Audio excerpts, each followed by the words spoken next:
Formal lang naghain ng Kamara sa Office of the Vice President ngayong araw ng mosyón para pasagutin si Vice President Sara Duterte sa Articles of Impeachment laban sa kanya. Yan ay kasunod ng kaparehong mosyón na isinumiti nila kahapon sa Senado naman na siyang tatayo bilang impeachment court.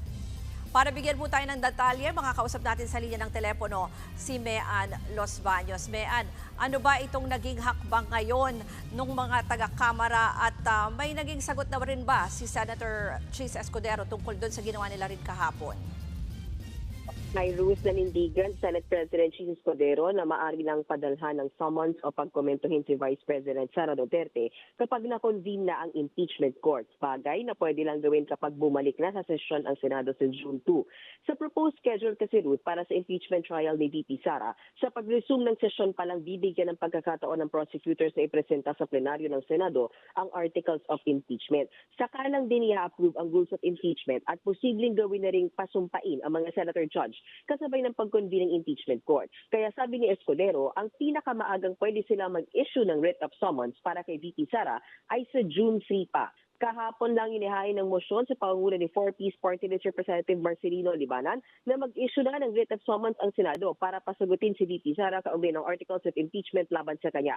Pasaring ni Escudero kay Libanan, magkasabay naman daw silang naging mambabatas sa Kamara. Kaya dapat daw na alam nila kung ano ang mga pwedeng gawin kapag may sesyon at walang sesyon. Malinaw raw na hindi pwede mag-issue ng writ of summons dahil wala pang sesyon at hindi pa nagko-convene ang impeachment court. Payo rin ni Escudero sa mga prosecutor, wag silang magmadali dahil baka lalo raw silang mabutasan at masabigyan lang nila ng rason ang kampo ng ini-impeach nila na ma-question sila sa SC. Imbis na madaliin sila ng House of Representatives at mga prosecutors sa paggampan ng mga tungkulin, mas mainam na gamitin nila ang panahong ito sa paghahanda sa kanilang ebidensya na ipipresenta sa Senado at sa publiko. Ruth? Mean, sinasabi mo na nga na wag silang madaliin pero yung paulit-ulit din na binabanggit ay mayroon daw kasing forthwith doon sa konstitusyon na ibig sabihin dapat simulan na yung paglilitis. Anong tugon siya ni SP Chis?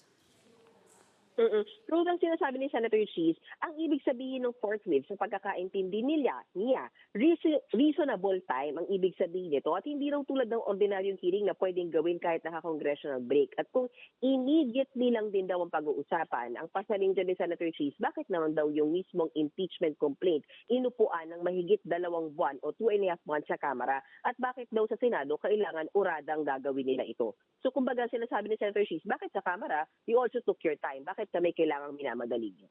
Ruth? Yan po ang Express Report ni Mean Los Baños. Mga kapatid, ako po si Ruth Cabal. Maging maalam at may pakialam sa mga may init at rumaratsadang balita sa Frontline Express.